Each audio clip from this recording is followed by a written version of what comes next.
Nos disponemos para prepararnos para la Santa Misa. Los que gusten acompañarnos, nos ponemos de rodillas o de pie.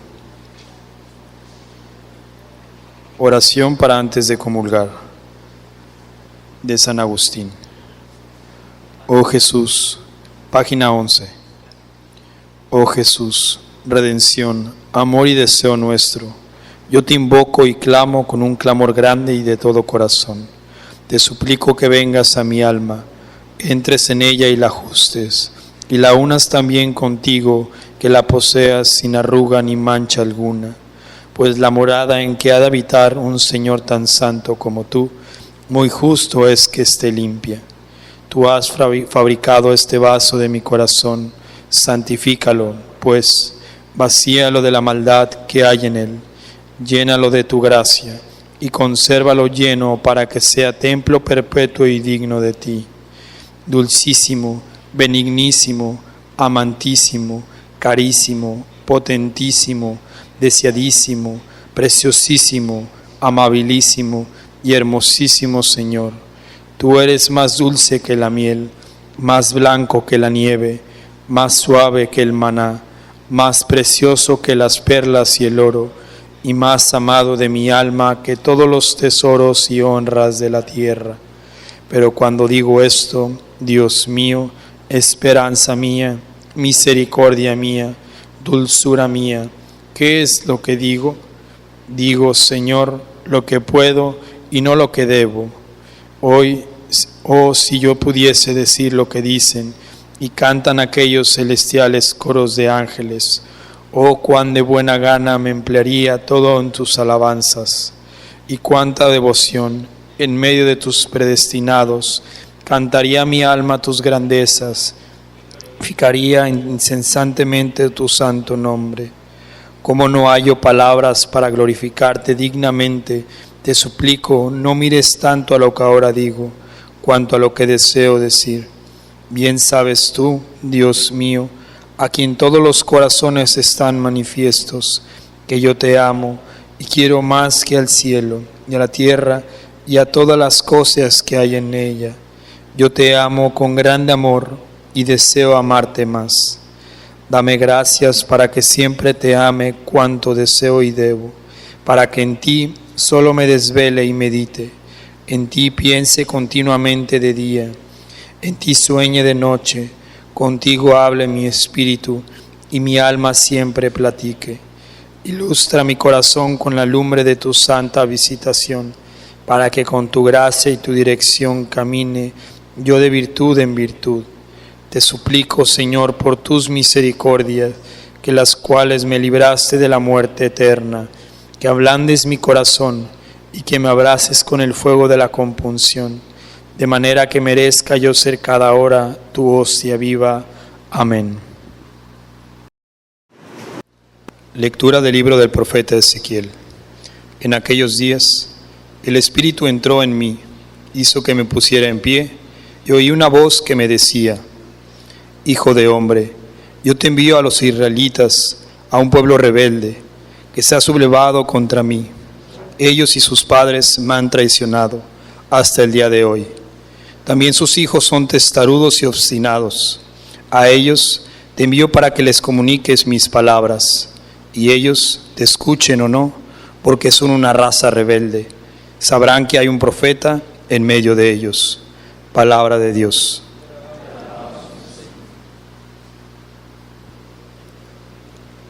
Ten piedad de nosotros, ten piedad. Ten piedad de nosotros, ten piedad. En ti, Señor, que habitas en lo alto, fijos los ojos tengo, como están fijos en las manos de su Señor todos los siervos. Ten piedad de nosotros, ten piedad. Así como la esclava en su señora Tienen fijos los ojos, fijos en el Señor están los nuestros, hasta que Dios se apiade de nosotros. Ten piedad de nosotros, ten piedad. Ten piedad de nosotros, ten piedad, porque estamos, Señor, hartos de injurias, saturados estamos de desprecios, de insolencias y burlas. Ten piedad de nosotros, ten piedad.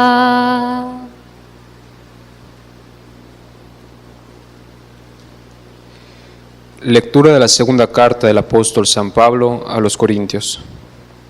Hermanos, para que yo no me llene de soberbia por la sublimidad de las revelaciones que he tenido, llevo una espina clavada en mi carne, un enviado de Satanás, que me abofetea para humillarme. 3 veces le he pedido al Señor que me libre de esto, pero Él me ha respondido: te basta mi gracia, porque mi poder se manifiesta en la debilidad. Así pues, de buena gana prefiero gloriarme de mis debilidades, para que se manifieste en mí el poder de Cristo. Por eso me alegro de las debilidades, los insultos, las necesidades, las persecuciones y las dificultades que sufro por Cristo, porque cuando soy débil, soy más fuerte. Palabra de Dios. Aleluya, aleluya, aleluya. El Espíritu del Señor está sobre mí. Él me ha enviado para anunciar a los pobres la buena nueva.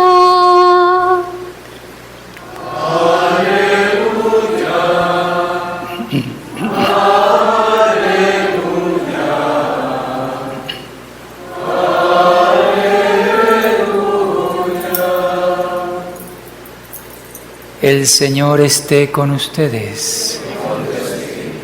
Lectura del Santo Evangelio según San Marcos.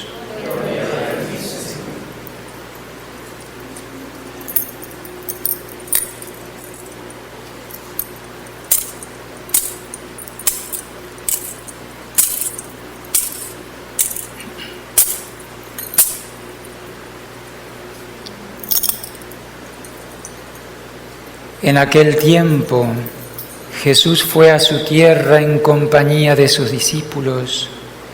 Cuando llegó el sábado, se puso a enseñar en la sinagoga, y la multitud que lo escuchaba se preguntaba con asombro: ¿dónde aprendió este hombre tantas cosas?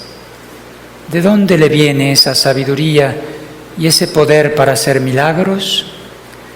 ¿Que no es este el carpintero, el hijo de María, el hermano de Santiago, José, Judas y Simón? ¿No viven aquí entre nosotros sus hermanas? Y estaban desconcertados. Pero Jesús les dijo: todos honran a un profeta, menos los de su tierra, sus parientes y los de su casa. Y no pudo hacer allí ningún milagro, solo curó a algunos enfermos imponiéndoles las manos. Y estaba extrañado de la incredulidad de aquella gente. Luego se fue a enseñar en los pueblos vecinos. Palabra del Señor.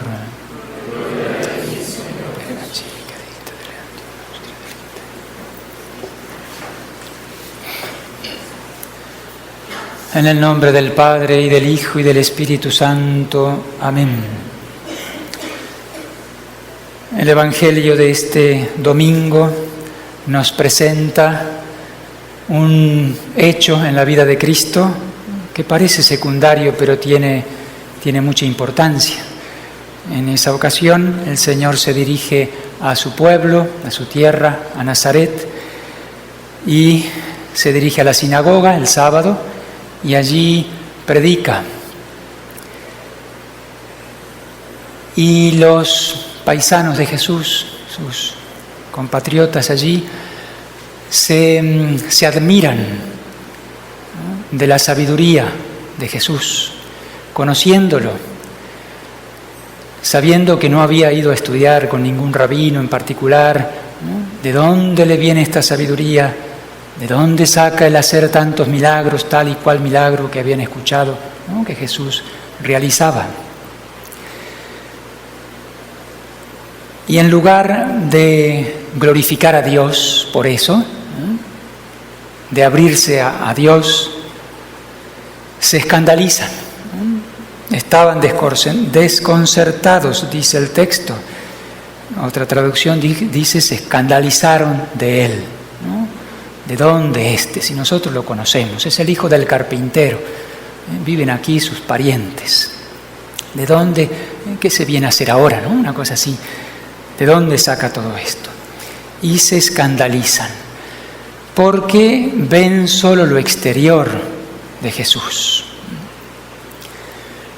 Son incapaces de ver más allá, ¿no? El Señor les echa en cara de alguna manera su fe, su falta de fe.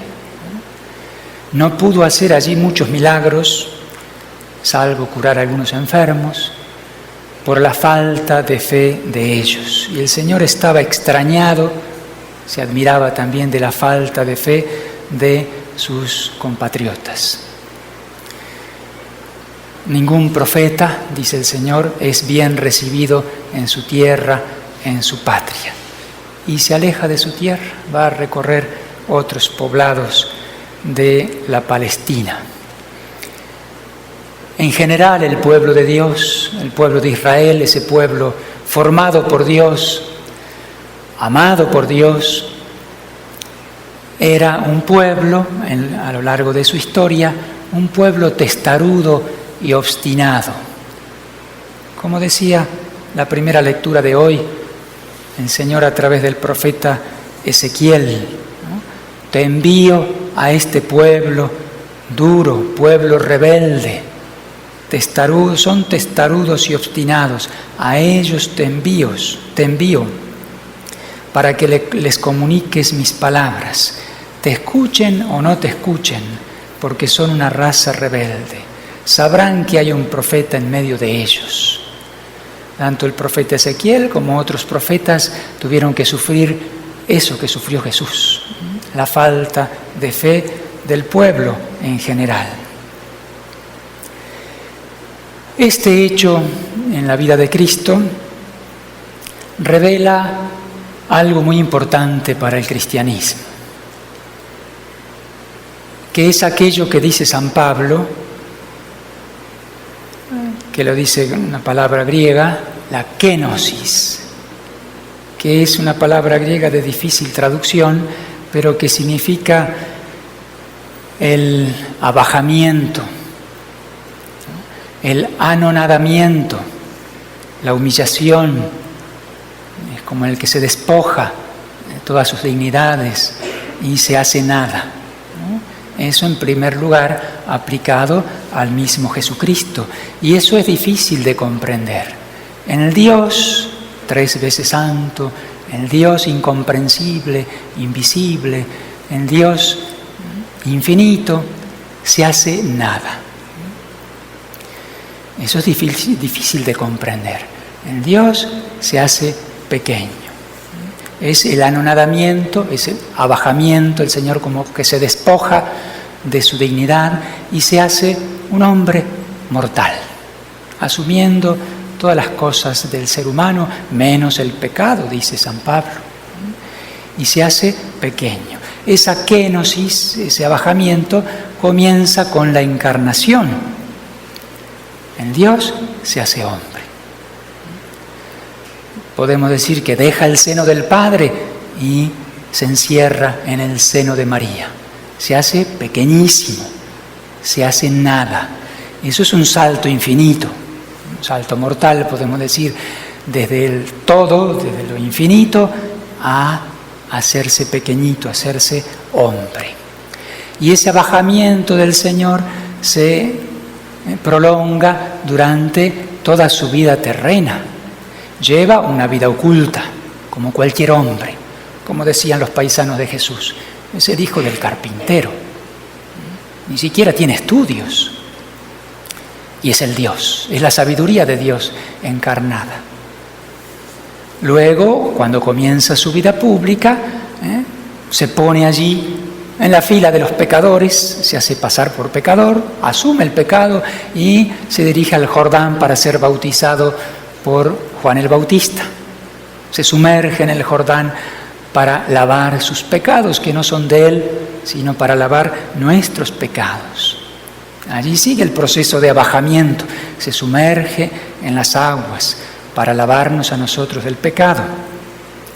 Ese abajamiento llega a un culmen cuando se dirige a la cruz, cuando deja que lo insulten, lo abofeteen, lo escupan, y él permanece callado, siendo que es Dios. Abajamiento. Parece un gusano, dice el profeta, y no un hombre, herido, humillado, como si fuera un malhechor. Y la muerte, acepta la muerte por nuestra salvación. Es la kenosis, que se hace hombre y se sumerge en las regiones de la muerte, aceptando la muerte por nosotros. Y el misterio que proclamamos en el credo apostólico, que decimos, descendió a los infiernos.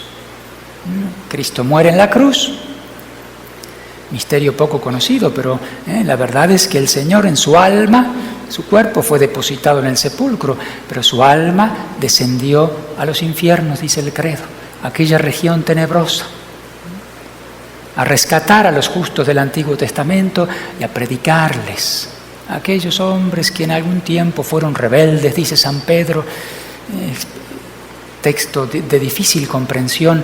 Lo cierto es que el Señor desciende hasta lo más profundo para llevar adelante la obra de la salvación. Esa es la kenosis, el Señor que se abaja. Luego comienza un movimiento de ascenso, con la resurrección. Cristo resucita, vuelve a la vida, y ese proceso continúa en la ascensión a los cielos, a lo más alto de los cielos, hasta sentarse a la derecha del Padre. Ese hombre Dios, asciende a lo más alto de los cielos, como Rey del universo, Señor de toda la historia, Señor de todos los corazones. Es como un círculo. El Señor desciende a buscar, viene a buscar, a salvar lo que estaba perdido y vuelve llevando cautivos nuestra salvación. Así que el Evangelio de hoy expresa un poco eso. Los paisanos de Jesús allí en Nazaret no supieron ver ese anonadamiento. Fueron puestos a prueba y no superaron esa prueba. Se escandalizaron. ¿Quién es este? Y de alguna manera lo despreciaron. En cierta ocasión incluso lo querían despeñar, porque decía ser hijo de Dios. Pero ¿quién es este si lo conocemos? No superaron la prueba. Pues también podemos decir algo similar en relación a la Iglesia de Cristo. La Iglesia es una santa, católica y apostólica, decimos en el credo. La Iglesia es el cuerpo de Cristo. La Iglesia es la esposa de Cristo. Es templo de la Santísima Trinidad. Y a la vez tiene un ropaje humano.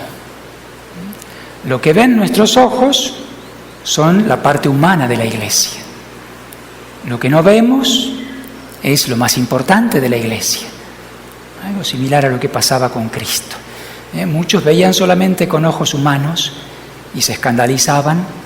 y lo rechazaban, y muchos, especialmente los humildes, los de corazón limpio, podían ver más allá con los ojos de la fe. Había signos, predicaba con gran sabiduría, confundía a sus enemigos, obraba milagros, entonces eran capaces de penetrar en lo que sus ojos carnales veían más allá, los ojos de la fe. Pues lo mismo sucede con la Iglesia. Hay muchos que se quedan solamente con lo exterior de la Iglesia, con sus miserias, con sus apariencias. El Señor ha querido fundar su Iglesia y ha puesto su gracia, y Él mismo actúa a través de la Iglesia, pero con instrumentos humanos, sean obispos, sean sacerdotes, sean laicos, obra por medios humanos, simples, defectuosos, sencillos. Así sucede con la Iglesia. Se requiere, a la hora de hablar de la Iglesia, a la hora de contemplar el misterio de la Iglesia a lo largo de la historia, se requiere humildad y fe. Si no, cometemos el mismo error que los paisanos de Jesús. Quedarnos con lo que se ve, con la apariencia. Los soberbios, en general, se escandalizan de los misterios de Dios, en particular de la Iglesia, y la desprecian. ¿Cómo puede ser que Dios se haga hombre? En primer lugar, en relación a la revelación. El Señor se ha revelado y le ha confiado a la Iglesia el enseñar la verdad. Pues los espíritus soberbios dicen, no, nosotros no dependemos de nadie, somos libres, somos inteligentes, hacemos nuestro camino, no queremos que nos enseñen. Rechazan el magisterio de la Iglesia, rechazan la revelación, como si fuera algo que oprime, y en realidad es algo que libera. Se esclavizan, ¿no? ¿Qué son los sacramentos? El Señor actúa en la Iglesia a través de los sacramentos. Un poco de agua, unas palabras, y se produce un milagro gigantesco. En un niño o en un adulto que se bautiza, comienza a ser hijo de Dios. Eso no se ve. Vemos un poquito de agua, escuchamos cosas tan pequeñitas, y Dios obra milagros por esa apariencia, por ese instrumento. Y así cada uno de los sacramentos. ¿Qué es la presencia de Cristo en la Eucaristía? Un poco de pan, tan sencillo, no se ve nada, ni se gusta nada, ni se siente nada, y sin embargo sabemos que ahí está Jesucristo. Si nos quedamos con lo que ven nuestros sentidos exteriores, pues es un poco de pan, como dice mucha gente, y pierde totalmente el sentido. Y así cada uno de los sacramentos, que voy a ir a confesarme con un sacerdote, si es tan pecador como yo, unas palabras, y se produce un milagro. Esa persona que se iba a ir al infierno por sus pecados, con las palabras de un sacerdote, pecador, se cambia la historia de esa persona, se le perdonan los pecados y comienza a dirigirse al cielo. Si persevera en la gracia, alcanza el cielo. Como Dios en la Iglesia, que es el cuerpo de Cristo, que es el misterio de Cristo a lo largo de la historia, va actuando así por medios humildes, sencillos. ¿Qué es el sacerdote? Un pobre hombre que está llamado a la santidad como cualquier otro y cada uno en su vocación, pero ¿qué somos? Poca cosa. Y Dios obra a través de sus ministros. O los pequeños, los pobres de Yahvé, dice la Sagrada Escritura. ¿No? Esas personas humildes y muchas veces iletradas, que Dios obra maravillas en ellos y a través de ellos. Los soberbios se escandalizan de eso. ¿No? Tú no eres nada, ni nadie. Es cierto que en la Iglesia hay muchos escándalos, ¿no? De personas que no deberían escandalizar. También se escandalizan los pequeños. Pero Dios está purificando a la Iglesia, así como en algún tiempo purificó el templo a latigazos, ¿no? El Señor va a purificar a la Iglesia y va a surgir resplandeciente, como cuando Cristo se transfigura, ¿no? En apariencia era un simple hombre, los apóstoles lo vieron transfigurado y después lo verán resucitado. Así ocurrirá con la Iglesia. Entonces, así como despreciaron a Cristo en aquella época, desprecian muchos a la Iglesia. Y el Señor sigue obrando con medios pequeños. Escuchamos en la segunda lectura, segunda carta a los Corintios, capítulo 12, cómo San Pablo se gloriaba en la debilidad.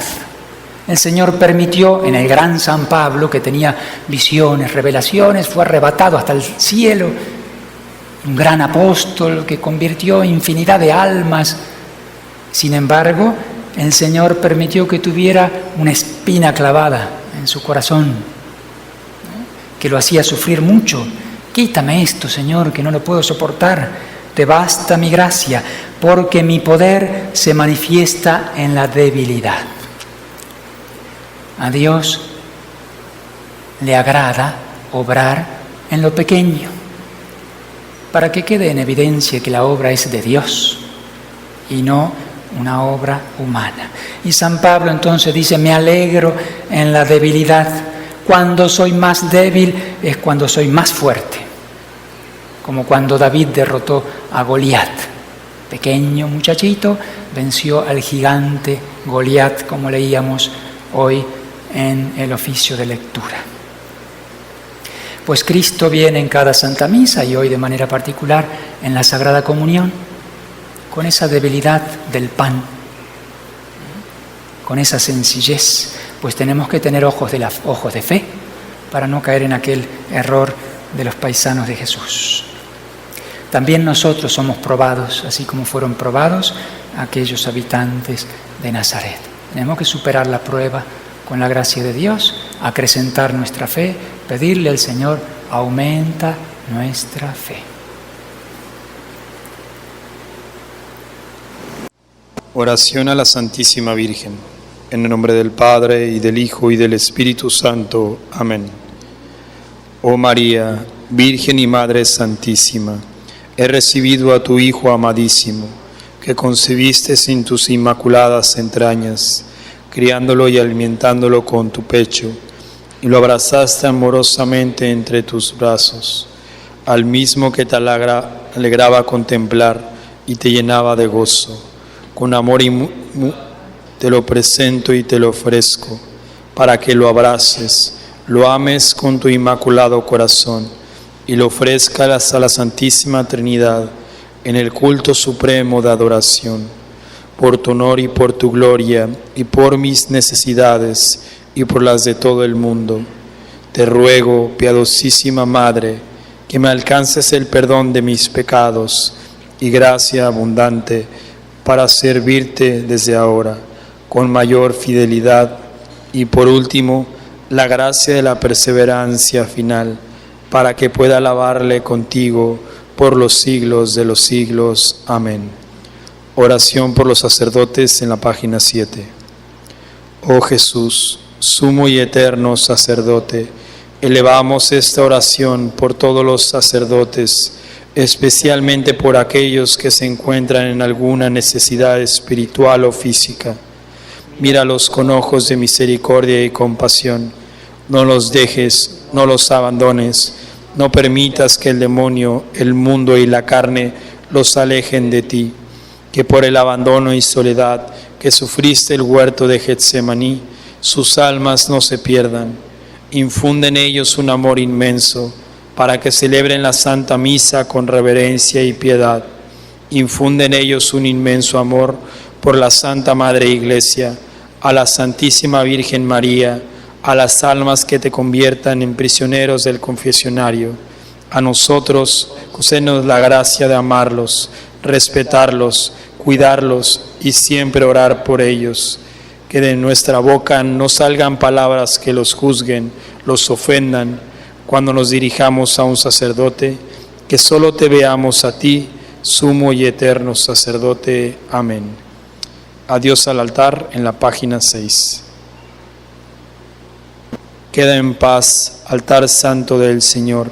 Desde ahora no se ve si volveré a otra vez o no. que el Señor me conceda verte en la asamblea de los primogénitos en el cielo. En pacto pongo mi confianza. Queda en paz, altar santo propiciatorio, que el cuerpo santo y la sangre propiciatoria que he recibido de ti me sirvan para la remisión de los pecados y de confianza ante el terrible tribunal de nuestro Señor y Dios siempre.